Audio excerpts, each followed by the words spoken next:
Today, as I have for a number of weeks, I rise to speak about 11 North Dakotans who did not come home from the Vietnam War. Each of these men gave his life for our country. Before I begin speaking about the 198 North Dakotans who died during Vietnam, I want to thank my great friend, Bill Anderson of Rutland, North Dakota. Bill is a Marine, and he's a veteran of the Vietnam War. Bill grew up in Rutland, attended the University of North Dakota, and then started law school at the University of Colorado. It was the late 60s, and young men with college degrees were being drafted. So Bill left law school, and he enlisted in the Marine Corps and was trained to be an officer. In 1970, he arrived in Vietnam and became the commander of the 2nd Platoon of Delta Company, 1st Battalion, 5th Marine Regiment. Bill's own written words about the impact of the Vietnam War on him strike me.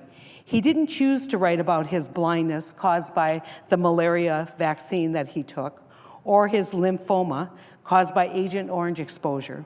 Instead, Bill focused on his experience in Vietnam and on the greatness of the 18 and 20-year-old Marines with whom he served. Bill writes, "I am proud every day of the Marines I served with in Vietnam. They did not shrink from danger. They did not flinch at combat. They did their duty with steadfast courage of a United States Marine, and for that Americans can and should be proud and grateful." I'm grateful for Bill's service to our country. I'm also proud of his service to my state. After his time in the Marines, Bill ran his family-owned insurance business. And then when he was 40 years old and had lost most of his vision, he returned to law school. Since the 1980s, Bill has served many communities in southeastern North Dakota as a private practice lawyer. In fact, I can tell you this as a lawyer myself, Bill Anderson is one of the most brilliant lawyers I have ever worked with. And since 2004, Bill has been a Sargent County Commissioner. So thank you, Bill. I hope that you have a great reunion later this month in Tennessee with the Marines of Company D. Now, I want to take a few moments to talk about the lives of those Vietnam veterans who did not come home. Arlen Gable. Arlen was from Rowlett. He was born February 3rd, 1938. He served in the Army's 25th Infantry Division. Arlen was 29 years old when he died in 1967. He was the youngest of 10 children and grew up on his parents' farm outside of Rowlett. Arlen's niece Sandy remembers all the animals on the farm. In particular, she remembers chasing his mother's geese. Each of the 5 boys in the family served our country in the military. Right after graduating from high school, Arlen enlisted in the Army. He served in Korea, Germany, and he served 2 tours of duty in Vietnam. Arlen was killed while serving as a gunner on a tank when the tank hit a landmine. About 1 month before, Arlen had been home on leave. After his death, Arlen's mother's health deteriorated very rapidly. Mark Mangin. Mark is a native of Verona. He was born April 29th, 1949. He served in the Marine Corps' 1st Marine Amphibious Force. On October 1st, 1969, Mark died. He was only 20 years old. He grew up on his parents' small farm and had one brother, Marvin. Marvin said that during high school, Mark played basketball and loved fixing old cars. The brothers both worked for neighboring farmers. Before graduating, Mark enlisted to serve because he wanted to become a Marine. He earned his GED while at basic training. Mark sent letters home from Vietnam asking Marvin to take care of their mom and dad, and wrote that he was an expert marksman and liked what he was doing. He included pictures of himself holding young Vietnamese children. When he had less than 1 month left on his tour of duty in Vietnam, Mark was killed when someone near him tripped the wire of a booby trap. His brother believes that with his mechanical abilities, he would have become a mechanic. Michael Myhoff.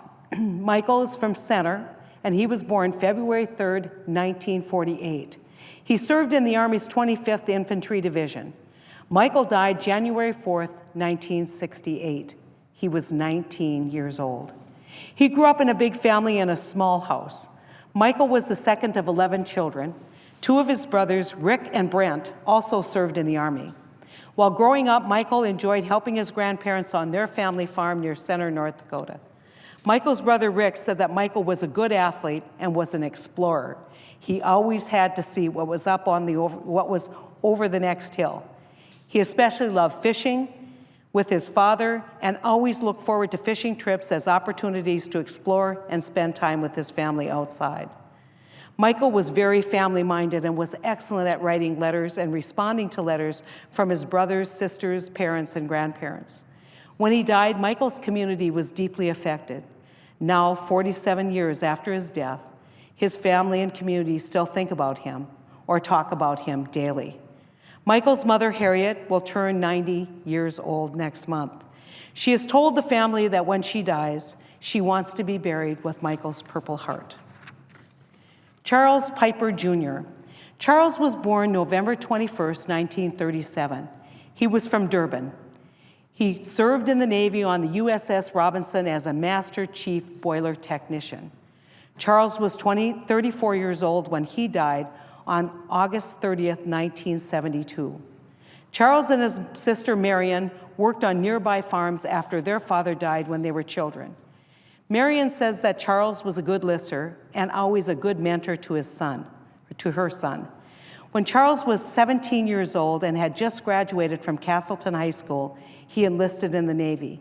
He didn't like water, but his cousin serving in the Navy inspired him to join. Charles made his Navy service a career. He had about a year left in the Navy before he planned to retire. His dream after retirement was to work for Game and Fish and live with his wife, Marie, on their farm near Kalispell, Montana. Thomas Welker. Thomas was born February 23rd, 1938, and made his home in Minot with his wife, Frances. He served in the Army's 101st Airborne Division. His unit was called the Screaming Eagles.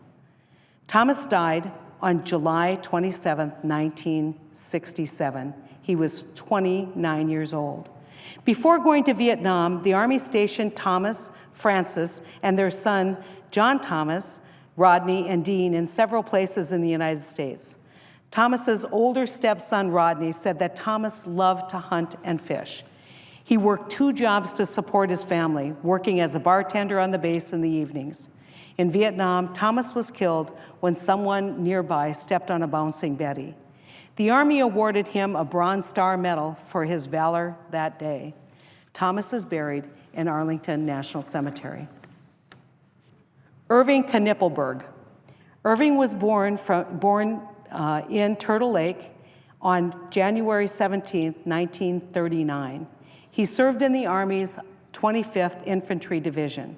He was 27 years old when he died on May 19, 1966. He was the youngest of 5 children. His 2 brothers served our country during the Korean War, Jack in the Army and Daryl in the Navy. Growing up on his family's farm near Turtle Lake, Irving was the big little brother. He was 6 feet 4 inches tall, but was the kid brother. His brother Daryl is Irving's only living sibling. Daryl said that when they played together boxing, Irving's arms were so long that he could hit his brothers 4 times before they could ever get close to him. Daryl remembers Irving as a good-natured, lovable guy who everyone liked. Daryl said he knows that Irving's faith helped him along in life. After high school, Irving first enlisted in the Marine Corps, and he later enlisted in the Army and spent time in Alaska and Japan before his tour of duty in Vietnam. He planned to make the Army his career. Irving had only been in Vietnam about 1 month when he was shot and killed. Delbert Olson. Delbert was from Castleton, and he was born January 4th, 1926. He served as a commander in the Navy. Delbert was 42 years old when he went missing on January 11, 1968. Delbert was the youngest of 4 children who grew up on his family's farm. His brothers also served the military, Charles in Korea and Harold in World War II. Delbert's family said that he loved flying and was committed to his Navy career. He was a phenomenal naval officer and pilot. Delbert was 6 feet 4 inches tall, and his son David is 6 feet 6 inches tall. Delbert's brother Charles told David that he looks just like his dad, Delly. In 1968, Delbert, and 6 other Navy crewmen went missing when their aircraft crashed into the mountains of Laos. In the 1990s, investigation crews were finally able to search for the remains from the crash. All 9 crewmen were identified, and in 2003, they are buried together in Arlington National Cemetery. In addition to his siblings, Delbert was survived by his daughter Dana and his son David. Donald Sobey. Donald was from Rugby. He was born December 15, 1946. He served in the Army's 101st Airborne Division. Donald died on July 7, 1967. He was 20 years old. Donald was the youngest of 3 children. His brother William also served in Vietnam in the Air Force. Their sister Margaret said that Donald always lived for today. He was a good kid, but if he wanted to do something, he would go and do it that day because he may not get another chance. She remembers Donald's sense of humor and good-natured pranks. Donald and his best friend Terry shared many adventures together, including taking Margaret's younger son with them to a nearby town to attract girls, and running into the game warden, who sent them home after discovering the ducks they were supposed to be hunting looked a lot more like pheasants. Donald and his brother William both served in Vietnam at the same time. The brothers inquired about Donald leaving Vietnam because they were both serving, but were advised to wait until William's discharge. They were able to spend Christmas of 1966 together. That was the last time William saw Donald. In May, Donald was wounded and he died in July as a result of those wounds. The family is extremely grateful to Wanda Nielsen of Rugby for coordinating efforts for the military to fly Donald's mother to the Philippines to be with Donald at the time of his death. John Joyce, a Minot native, was born November 15, 1944. He served in the Marine Corps, Kilo Company, 3rd Battalion, 26th Marines. John died April 17, 1969. He was 24 years old. John was one of 4 children and enjoyed playing sports in his free time. In addition to playing football, basketball, and track, John left a legacy of being an excellent baseball player. He played baseball for Minot State University and for Northern Arizona University. In 2001, he was inducted into the Minot Baseball Hall of Fame. After college, John became a teacher and a coach for a year in Montana. He then enlisted in the Marines and served in Vietnam. One of John's best friends, Jan Olson, who taught with John, also served in Vietnam and said this about John: "Inch for inch, pound for pound, he was the toughest man I ever knew, and he was also the nicest man." About 6 weeks after his death, John was awarded the Bronze Star Medal for his heroic actions. His Bronze Star citation described John putting himself in the line of fire while defending his platoon with a grenade launcher and then carrying a wounded companion to a covered position. Ronald Jensen is a Marine who served under John in Vietnam. Ronald's 2003 book titled Tail End Charlie describes John like this: "He was a great guy, no question about it. He helped everyone, always in the front, and he saved me. He was most liked by his men. He saved a lot of lives over there." William Christensen. Bill was born October 13, 1943, and was from Inkster. He served in the Army's 1st Infantry Division. His unit's nickname was the Black Scarves. Bill died February 26, 1970. He was 26 years old. He was the only child born to Sig and Francis Christensen. He attended elementary school in Conway and high school in Inkster. And in 1967, Bill graduated from the University of North Dakota. He also attended the University of Michigan and the University of Oslo in Norway. Bill's pride and interest in his father's Icelandic heritage inspired him to tour Iceland after graduating from UND. In 1968, Bill was drafted into the Army. In Vietnam, he was involved in both ground and air combat. About 5 months after arriving in Vietnam, Bill was promoted from private first class to sergeant on a battlefield. On February 11th, Bill was injured when the vehicle he was riding in overturned. About 2 weeks later, he died in a military hospital in Japan.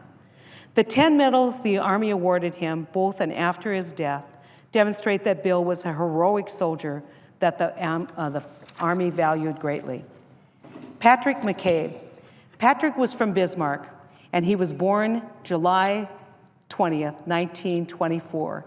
He served in the Army as a master sergeant. Patrick died May 6, 1968, at the age of 43. He came from a family dedicated to serving our country. 4 of the 6 boys in his family served in the military, and all 3 of Patrick's sons followed in his footsteps and joined the military.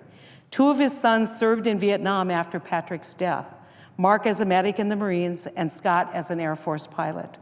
Patrick's 3rd son, David, serves in the Air Force and served in the Air Force for over 20 years.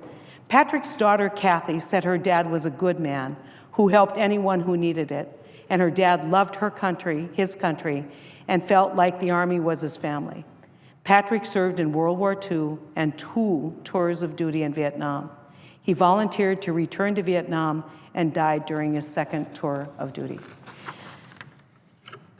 We tell these stories because we can't ever forget that every life matters. And I am always struck by the imagining what these young men, who they would have been had they been allowed to grow up, who these young men could have been when they were grandfathers, and who they would have taken fishing or hunting or taught how to play football. But these lives were given in sacrifice to their country and in sacrifice so that all of us can live in freedom. And we must never forget during this period of commemoration of the Vietnam War, those people who gave the ultimate sacrifice, those people who were killed in action in Vietnam.